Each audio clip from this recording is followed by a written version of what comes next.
Ja, ich habe gerade noch im Autoradio gehört hier Kreditkartenbetrug. Wie, schon wieder? Ich habe gedacht, da wäre out. Jetzt in Amerika irgendwie haben die da eine riesen Bande hochgehen lassen. Hast du auch von gehört? Ja, ich ja nicht von ja. Wo war ich denn da?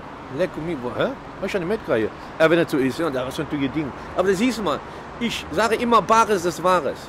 Und nichts Kreditkarte. Das ist alles scheiße mit Kreditkarte. Siehst du ja. Die sagen immer sicher, das ist nichts sicher. Das Einzige, was sicher ist, was du in der Tasche hast, Junge. Glaub mir das. Und nicht mit der Bezahlerei da, mit Handy und wo du demnächst bezahlen kannst. EC, was ist das alles? Da stehst du nur in der Kasse nicht lang und wartest, bis er die Karte durchgetrocknet hat. Keine Ahnung. Und der einzige Vorteil, das ist eine Warteschlange an der Kasse. Aber sonst auch nichts. Nee, das ist ganze Knicken. Also, nicht, würde ich nicht machen. Immer bar Cash, immer besser.